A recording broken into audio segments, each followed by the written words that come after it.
সদৌ অসম গাঁও প্ৰধান সন্থাৰ চামগুৰি ৰাজচক্ৰ সমিতিৰ উদ্যোগত দেওবাৰে এখনি সম্বৰ্ধনা অনুষ্ঠান আৰু বিদায় সভা চামগুৰিস্থিত গাঁও প্ৰধানৰ কাৰ্যালয়ত অনুষ্ঠিত হয়। নগাঁও জিলাৰ গাঁও প্ৰধান সন্থাৰ সভাপতি ৰত্নকান্ত বৰাৰ সভাপতিত্বত অনুষ্ঠিত হোৱা বিশেষ সভাখনত গাঁও প্ৰধানৰ পৰিয়ালৰ পৰা উচ্চতৰ মাধ্যমিক চূড়ান্ত পৰীক্ষা আৰু হাইস্কুল শিক্ষান্ত পৰীক্ষাত উত্তীৰ্ণ হোৱা মুঠ 13 গৰাকী ছাত্ৰ ছাত্ৰীক সম্বৰ্ধনা জনোৱা হয়। ইয়াৰ লগতে দুগৰাকীকৈ অৱসৰপ্ৰাপ্ত গাঁও প্ৰধান ক্ৰমে খাটোৱাল মৌজাৰ নন্দৰাম বৰা আৰু চলচলি মৌজাৰ লম্বোদৰ বৰাকো বিদায় সম্বৰ্ধনা জ্ঞাপন কৰে। বিদায় সম্বৰ্ধনা দুয়োগৰাকী অৱসৰপ্ৰাপ্ত গাঁও প্ৰধানক এখন গামোচা, সম্বৰ্ধনা পত্ৰ, এটা ছাতি, এখন ঘোষাপুথি আৰু এটা গছপুলি প্ৰদান কৰে।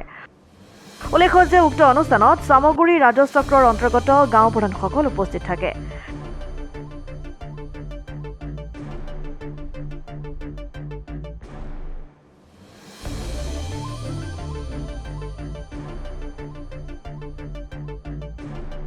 ধন্যবাদ জ্ঞাপন কৰিছোঁ। আমি অতি দুখেৰে ক'ব বিচাৰিছোঁ যে আমাৰ গাঁও প্ৰধানসকল বৰ সংকটজনক অৱস্থা। তাৰ মাজতে আমাৰ নিজৰ ছাত্ৰ ছাত্ৰীসকলক বা ল'ৰা ছোৱালীসকলক বহুত দুখ কষ্টৰে পঢ়াবলগীয়া হৈছে। মই চৰকাৰৰ পক্ষক অৱগত কৰিব বিচাৰিছোঁ যে আমাক অন্ততঃ তেখেতসকলে অকণমান নিশ্চয় সহায় কৰিবলৈ আগবঢ়াইছোঁ। আমাৰ বহুত দুখ কষ্টৰ মাজত আমি ল'ৰা ছোৱালীক পঢ়াবলগীয়া আছে আৰু এতিয়া যিসকল ল'ৰা ছোৱালীয়ে সুখ্যাতিত উত্তীৰ্ণ হৈছে আমাৰ পৰিয়ালৰ, তেখেতসকলৰ যাতে ভৱিষ্যতলৈ আৰু অকণ উন্নত পথত নিব পাৰি তাৰো আশা ৰাখিছোঁ। লগতে সদুভাগত আমাৰ গাঁও প্ৰধানসকলৰ যি দুখ কষ্টৰে আজি এই অনুষ্ঠানটো আগবঢ়াবলৈ আহিছোঁ হওক। আমাৰ আজি প্ৰথম কথা হ'ল আমাৰ গাঁও প্ৰধানৰ মাজৰ যিসকল মেট্ৰিক আৰু হায়াৰ ছেকেণ্ডেৰী পৰীক্ষাত উত্তীৰ্ণ হৈছে তেখেতসকলক আমি এটা সম্বৰ্ধনা জনাবৰ কাৰণে আমি আজি এই অনুষ্ঠানটো আয়োজন কৰিছোঁ হওক। গতিকে আমাৰ দুখৰ যাতে আমাৰ বুজি পায়, আমি বহুত কষ্টৰে আমাৰ ল'ৰা ছোৱালীসকলক বহুত পঢ়াবলগীয়া হৈছে। আমি আজি এই মেট্ৰিক বা হায়াৰ ছেকেণ্ডেৰী পৰীক্ষাটোত যেনেধৰণে উত্তীৰ্ণ হৈছে যাতে আমাক চৰকাৰৰ ফালৰ পৰা অকণমান সহায় কৰে, আমি যাতে আমাৰ ল'ৰা ছোৱালীসকলক আৰু অকণ উন্নত পথত আগুৱাই নিব পাৰোঁ, সেই কামনাৰে মই ৰাখিছোঁ। আমাৰ ইয়াৰ চামগুৰি ৰাজচক্ৰৰ কাৰ্যালয় প্ৰাংগণ, আমাৰ ইয়াৰ গাঁও প্ৰধানৰ গাঁওবুঢ়া ভৱন, ইয়াতে আমি আজি গাঁওবুঢ়া সন্থাই গাঁওবুঢ়াসকলৰ পৰিয়ালৰ যিসকল শিক্ষাৰ্থীয়ে উত্তীৰ্ণ হৈছিল, আমি ইয়াত কোনো মানদণ্ড ধৰা নাই। শিক্ষাৰ্থীসকলৰ ভিতৰত হায়াৰ ছেকেণ্ডেৰী আৰু মেট্ৰিকৰ এই শিক্ষাৰ্থীসকলক লৈ আমি এটা তেওঁলোকক সন্মান প্ৰদৰ্শন কৰিম বুলি আজি এই অনুষ্ঠানটো পাতিছোঁ। লগতে আমাৰ চৰকাৰে ঘোষণা কৰা মতে যিসকল আমাৰ গাঁওবুঢ়াৰ পৰা গাঁও প্ৰধানলৈ উন্নীত কৰি গাঁওবুঢ়াসকলক অৱসৰ ব্যৱস্থা কৰিলে, সেই তালিকাত ভুক্ত হোৱা দুজন সহকৰ্মীও আমাৰ ইয়াৰ মাজত আছেহি। তেখেতসকলকো আমি সম্বৰ্ধনা জ্ঞাপন কৰিম। লগতে আজিৰ জৰিয়তে এটা বাৰ্তা আমি অসম চৰকাৰলৈ পঠিয়াব বিচাৰোঁ যে গাঁওবুঢ়াসকলৰ প্ৰতি চৰকাৰৰ যিটো অনীহা, সেই অনীহাৰ কাৰণে আজি আমাৰ এই গ্ৰাম্য অঞ্চলত আমাৰ গাঁওবুঢ়াসকলে নিজৰ ভৱিষ্যতক পিঠি দিবলগীয়া হৈছে।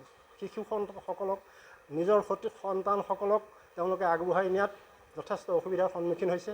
আৰু লগতে আৰু ক'ব বিচাৰোঁ, আজি 2 বছৰ আমাৰ অসম চৰকাৰে আমাৰ গাঁওবুঢ়াসকলক লৈ যি হেতালি খেলি আছে, তাৰ বাবে আমি গাঁওবুঢ়াসকল অতিকে দুখিত। যিহেতু গাঁওবুঢ়াসকলক গাঁও প্ৰধানলৈ উন্নীত কৰি তেখেতসকলক 27,500 টকা এটা মাননি দিব, অৱসৰ গাঁওবুঢ়াসকলক 10 লাখ টকাৰ এটা অনুদান দি এককালীনভাৱে সেইসকলৰ জীৱনশৈলী উন্নত কৰাৰ মানসত এটা সহায়তা আগবঢ়াব।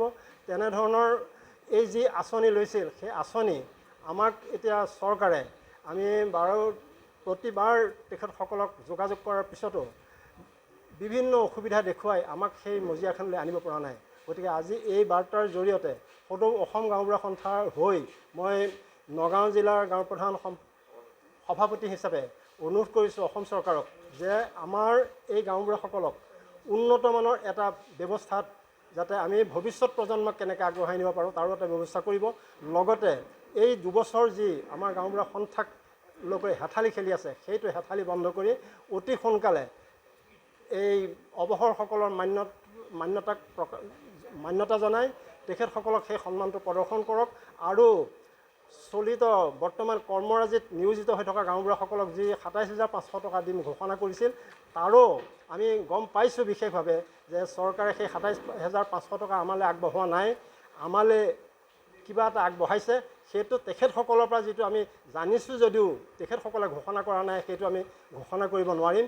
সেইটোতেই আমি যথেষ্টভাৱে সন্তোষ প্ৰকাশ কৰিছোঁ। কিন্তু আগন্তুক দিনত যাতে আমাক গাঁওবুঢ়াসকলক এখন মজিয়া দি চৰকাৰে আগবঢ়াই লৈ যায় তাক আমি আশা ৰাখিছোঁ।